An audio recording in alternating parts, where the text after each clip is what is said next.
సాయియాన్‌కి daily call చేసే 406 హుయిజీ అని కనిపెట్టేసాడంటారా? ఆ విషయం తెలుసుకోవడానికి కన్ఫర్మ్‌గా ఎపిసోడ్ చూడాల్సిందే. హాయ్ ఫ్రెండ్స్, ఈ వీడియోలో 100 ఫోన్ రింగ్స్ నెక్స్ట్ పార్ట్ చూద్దాం. ప్రీవియస్ పార్ట్స్ లింక్ ఈ వీడియో డిస్క్రిప్షన్‌లో ప్రొవైడ్ చేశాను.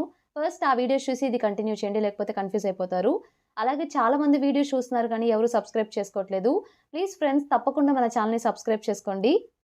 మీకోసం ఫ్యూచర్‌లో ఇలాంటి డ్రామాస్ చాలానే ఎక్స్‌ప్లెయిన్ చేస్తాను. సో అందుకే మిస్ అవ్వకుండా ఉండడానికి తప్పకుండా మన ఛానల్‌ని సబ్స్క్రైబ్ చేసుకోండి.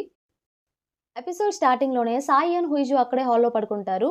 నెక్స్ట్ డే మార్నింగ్ సాయియాన్ నిద్రలేసి చూసేసరికి తన హ్యాండ్ మీద హుయిజు పడుకొని నిద్రపోతూ ఉంటుంది. హుయిజు కూడా అప్పుడే కళ్ళు తెరుస్తుంది. ఇద్దరు ఒకరి ఫేసెస్ ఒకరు చూసుకొని షాక్ అయిపోతారు. ఇదేంటి ఇలా పడుకున్నాం ఈరోజు అని చెప్పేసి. సాయియాన్‌కి వెంటనే సిగ్గుపడుతూ రూమ్ లోపలికి వెళ్ళిపోయి స్నానం చేస్తాడనమాట. బయటకొచ్చేసి తన ఫోన్ చూసుకుంటూ ఉంటాడు. ఛార్జింగ్ లేదని చెప్పి ఛార్జింగ్ పెట్టుకుంటాడు. అప్పుడే తనకు గుర్తొస్తూ ఉంటుంది. నైట్ డోజేకి ఆల్రెడీ చెప్పాను కదా! ఊజీ వాయిస్‌తో అలాగే ఆ 406 వాయిస్‌తో అనాలిసిస్ చేయమని చెప్పేసి, దానికోసమే మెసేజ్ ఏమన్నా పెట్టాడేమో అని చెప్పి చెక్ చేసుకుంటూ ఉంటాడు. బట్ ఫోన్ స్విచ్ ఆఫ్‌లో ఉంది కాబట్టి ఛార్జింగ్ పెడతాడు. బయటకొస్తాడనమాట. అప్పుడే హుయిజు తనకి డ్రింక్ ఇస్తుంది. బాగా నైట్ డ్రింక్ చేశాడు కాబట్టి. సో, కొంచెం రిలాక్స్‌గా ఉండడానికి తను బ్రేక్‌ఫాస్ట్ కూడా ప్రిపేర్ చేస్తుంది సాయన్ కోసం. సాయన్ వెంటనే వచ్చి, "నైట్ ఏం జరిగిందో నీకేమైనా గుర్తుందా? ఏం జరిగిందో నాకు చెప్పొచ్చు. చెప్పేసేయ్ అంతా హానెస్ట్‌గా" అన్నట్టు చెప్తాడు. మన హుయిజు ఏమో, "అంతా హానెస్ట్‌గా చెప్పేయమంటారా ఏం జరిగిందో" అన్నట్టంటే, సాయియోన్, "ఆ! చెప్పు, ఎందుకలా అంటున్నావు? అంతా హానెస్ట్‌గానే చెప్పు" అన్నట్టు అంటాడు. హుయిజు టైప్ చేస్తూ ఉంటే ఈ గ్యాప్‌లో సాయియోన్‌కి కాలొస్తుంది. చెప్పేలోపే సాయియోన్ కాల్ లిఫ్ట్ చేయడానికి లోపలికి వెళ్తాడు. డోజోనే కాల్ చేస్తాడు.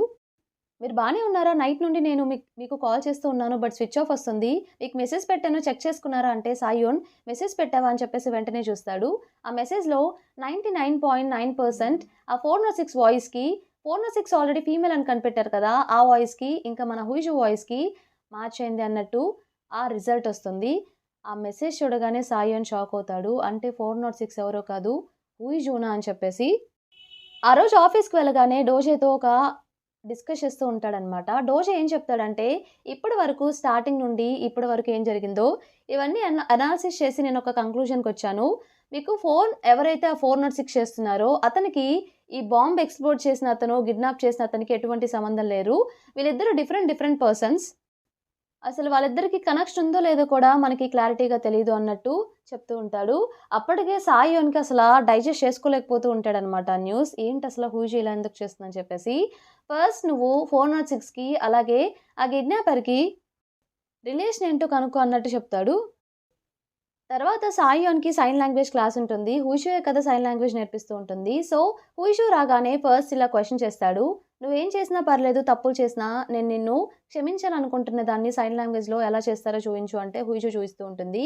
సాయియోన్ అది చేసి హుయిషుకి చూయిస్తూ మనసులో, "ఇంత చేసిన తర్వాత కూడా ఎలా క్షమించాలో నాకు అర్థం కావట్లేదు" అని చెప్పేసి కోపంగా బయటికి వెళ్ళిపోతాడు. హుయిషుకేం అర్థం కాదు. ఏమైంది సాయియోన్‌కి అని చెప్పేసి అనుకుంటుంది. అప్పుడే తనకి తన సిస్టర్ ఇన్హా నుండి ఒక మెసేజ్ వస్తుంది. "నేను ఇంతకు ముందు నీకు మెసేజ్ చేశాను. నువ్వు రిప్లై ఇవ్వలేదు. అందుకే మళ్ళీ మెసేజ్ చేస్తున్నాను. మనం ఒకసారి మీట్ అవుదామా ఈ ప్లేస్‌లో ఈరోజు" అన్నట్టు తన సిస్టర్ టెక్స్ట్ చేస్తుంది. హుయిషు, "అదేంటబ్బా, నా సిస్టర్ ఎప్పుడూ లేనిది నన్ను మీట్ అవ్వాలనుకుంటుంది" అన్నట్టు అనుకుంటుంది. నెక్స్ట్ సీన్‌లో సాయియోన్ వాళ్ళ అమ్మగారు డ్రింక్ చేస్తూ ఒక ఫోటోని చూసి బాధపడుతూ ఉంటారు. ఇంతలో సాయియోన్ వాళ్ళ నాన్నగారొచ్చేసి, "నీకొకటి తెలుసా? ఇన్హా కొరియాకొచ్చిందంట. వెంటనే తనని వెళ్లి మీట్ అయ్యి నిలదీయాలి. ఎందుకు ఆ రోజు మ్యారేజ్‌లో చెప్పకుండా వెళ్ళిపోయిందని" చెప్పేసి, "పద వెళ్దామంటే" సాయియోన్ వాళ్ళ అమ్మగారు, "ఇప్పుడదంతా అవసరమా? అడిగి ఏం సాధిస్తారు" అన్నట్టు అంటుంది సాయియోన్ వాళ్ళ నాన్నగారు. "అయినా నువ్వేంటి ఇప్పుడు డ్రింక్ చేస్తున్నావంటే, ఇలాంటి ఒక బాధాకరమైన రోజున డ్రింక్ చేయడంలో తప్పేమన్నా ఉందా? నా కొడుకు ఈరోజే చనిపోయాడు. మీ నాన్నగారు ఈ న్యూస్ నాకు చెప్పారు. సో, ఇలాంటి రోజున బాధపడకుండా ఎలా ఉంటాను మీరే చెప్పండి" అన్నట్టు తను చెప్తూ ఉంటుంది. అప్పుడు తన హస్బెండ్, "అలాంటి కొడుకు కూడా ఒక కొడుకేనా? అతని గురించి బాధపడటం కూడా వేస్టే" అని చెప్పేసి వెళ్ళిపోతాడు. తను వెళ్ళిపోగానే తన చేతిలో ఉన్న ఫోటోని చూసుకుంటూ తను బాధపడుతూ ఉంటుంది.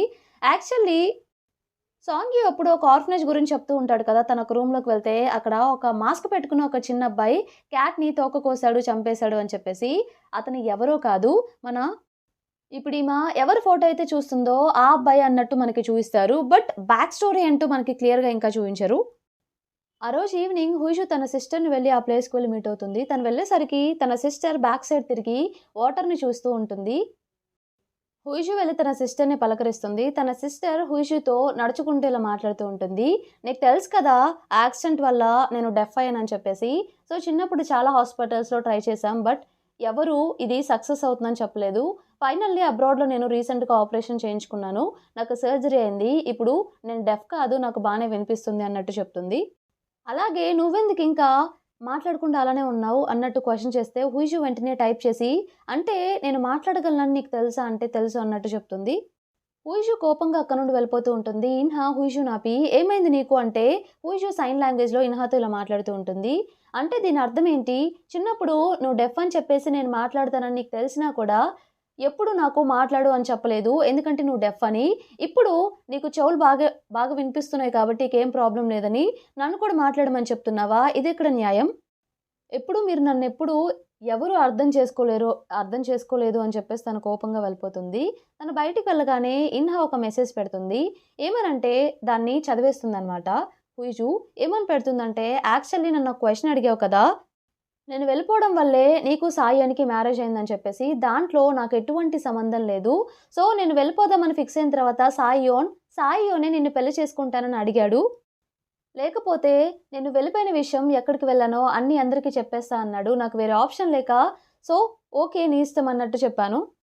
వాళ్ళెందుకో ఎలా అయినా సరే మన ఫ్యామిలీతో గట్టి కనెక్షన్ ఏర్పరచుకోవడానికి ట్రై చేశారు. అదేంటో కూడా నాకు తెలీదు కరెక్ట్‌గా అన్నట్టు తను ఆ మెసేజ్ పెడుతుందనమాట. ఇక హుయిజు కార్ డ్రైవ్ చేసుకుంటూ అదేంటి సాయియోన్ ఎందుకు నన్ను మ్యారేజ్ చేసుకోవాలనుకున్నాడు అని చెప్పేసి దాని గురించి థింక్ చేస్తూ ఇంటికి వెళ్తూ ఉంటుంది. సాయోనేమో ఇంటికి వెళ్ళిపోయి హుయిజు రూమ్‌కి వెళ్ళి ఏమన్నా క్లూస్ దొరుకుతాయేమో అని సెర్చ్ చేస్తూ ఉంటాడు. ఇప్పుడు 406 హుయిజు అని చెప్పి తెలిసిపోయింది కదా, అందుకే ఇలా చేస్తూ ఉంటాడు. ఇంతలో హుయిజు ఇంటికొచ్చేస్తుంది. తన ఇంటికి రాగానే తన రూమ్‌లో లైట్ ఆన్ చేసి ఉండేసరికి అక్కడేం చేస్తున్నాడు సాయియోన్ అని చెప్పేసి వెంటనే పరిగెత్తుకుంటూ వెళ్తుంది. ఆ ఫోన్ లోపలే ఉంటుందన్నమాట. ఎక్కడ ఆ ఫోన్ దొరుకుతుందేమో అని చెప్పి హడావిడిగా వెళ్తుంది. తను వెళ్ళేసరికి సాయియోన్ వెతుకుతూ ఉంటే వెంటనే ఆపి మీరేం చేస్తున్నారు ఇక్కడ అంటే సాయియోన్ నా ఫోన్ కనిపించట్లేదు, అందుకే ఇక్కడ సెర్చ్ చేస్తున్నాను అన్నట్టు చెప్తాడు. తను వెంటనే తన ఫోన్‌తో సాయియోన్‌కి కాల్ చేస్తుందనమాట. సో ఫోన్ రింగ్ అవుతుంటుంది కాబట్టి మీ ఫోన్ బయటే ఉంది, అయినా నా రూమ్‌లో ఎందుకుంటుంది అన్నట్టు క్వెషన్ చేస్తుంది. అక్కడ పక్కనే ఒక బ్యాగ్‌లో బికినీ టైప్ ఏదో ఒక డ్రెస్ ఉంటుందనమాట. దాన్ని సాయియాన్ అబ్జర్వ్ చేసి బయటకి తీసి, ఓహ్! హుయిజు ఇలాంటివి కూడా వేసుకుంటుందా? ఇంట్రెస్టింగ్‌గా ఉంది అన్నట్టు అంటాడు. హుయిజు వెంటనే దాన్ని లాగేసుకోవడానికి ట్రై చేస్తూ ఉంటుంది. సాయియాన్ దాన్ని ఇవ్వడనమాట. సో ఇద్దరు అలా గొడవ పడుతూ ఉంటే అనుకోకుండా ఇద్దరు కలిసి బెడ్ మీద పడిపోతారు. ఇద్దరు అలా క్లోజ్‌గా ఉండేసరికి ఆ రోజు ముందు రోజు నైట్ ఏం జరిగిందో అప్పుడే సాయియాన్‌కి గుర్తొస్తుంది. సో హుయిజు చూసుకోకుండా సాయియాన్‌ని కిస్ చేస్తుంది కదా, సాయియాన్ మీద పడిపోయి. ఆ సినారియో, ఆ సిట్యుయేషన్ మన సాయియాన్‌కి ఇప్పుడు గుర్తొస్తుంది. బై ఎనీ ఛాన్స్ మనం ఏమన్నా కిస్ చేసుకుందామా అన్నట్టు క్వెషన్ చేస్తాడు. ఇలా జరిగిందని చెప్పేసి వెంటనే సిగ్గుపడుతూ హుయిజుని నెట్టేసి ఇక వెళ్ళిపోతాడనమాట బయటికి. సాయియాన్ వెళ్ళిపోగానే వెంటనే హుయిజు హడావిడిగా ఆ ఫోన్ ఉందో లేదో అక్కడ వెళ్లి చెక్ చేసుకుంటుంది. ఫోన్ అక్కడే ఉండడంతో అప్పుడు తను కొంచెం రిలీఫ్ అయిపోతుంది. సాయాన్ వాకింగ్ అని చెప్పేసి బయటకు వెళ్తాడు. బయటికి వెళ్ళిపోయి దీన్నే థింక్ చేస్తూ ఉంటాడు. హుయిజు 406 ఏంటబ్బా అని చెప్పేసి. ఇంతలో మన హుయిజు ఆ ఫోన్ నుండి సాయియోన్‌కి కాల్ చేస్తుంది డైలీ చేస్తున్నట్టుగానే. ఇప్పుడు మన సాయియోన్‌కి ఆల్రెడీ తెలిసిపోయింది కాబట్టి హుయిజియా 406 అని చెప్పేసి ఫోన్ లిఫ్ట్ చేయగానే మనిద్దరి గురించి సరిగ్గా ఇన్ని డేస్ మాట్లాడుకున్నా గూడా ఒకరి గురించి ఒకరికేం తెలీదు. ఒక గేమ్ ఆడదామా? ఇప్పటి నుండి మనిద్దరం నిజమే చెప్పుకోవాలి. నువ్వు ఒక క్వెషన్ అడుగు, నేను ఒక క్వెషన్ అడుగుతాను. బట్ ఆన్సర్ మాత్రం నిజమై ఉండాలి అన్నట్టు చెప్తాడు. హుయిజు సరే తప్పకుండా నేను కూడా దీనికోసమే వెయిట్ చేస్తున్నాను అన్నట్టు చెప్తుంది. హుయిజు ఫస్ట్ క్వెషన్ అడుగుతుంది. మీరు ఇన్హాతో డీల్ చేసుకున్నారా మ్యారేజ్ ముందు అన్నట్టంటే వెంటనే సాయియోన్ అవును అని చెప్తాడు. సాయియోన్ నెక్స్ట్ క్వెషన్ అడుగుతాడు. హుయిజు మ్యారేజ్ అయిన తర్వాత హ్యాపీగా లేదా అన్నట్టుగా. హుయిజు సమ్ టైమ్స్ హ్యాపీగా ఉంటుంది, సమ్ టైమ్స్ లేదు అన్నట్టు చెప్తుంది. ఇప్పుడు నా టర్న్ అని చెప్పేసి నెక్స్ట్ క్వెషన్. ఇన్హా మ్యారేజ్ చేసుకోకుండా ఫ్రీగా వెళ్ళిపోవచ్చా నాన్న? మీరు హుయిజుని మ్యారేజ్ చేసుకుంటా అన్నారు. ఇదేనా మీ డీల్ అంటే సాయియోన్ అవును అని చెప్తాడు.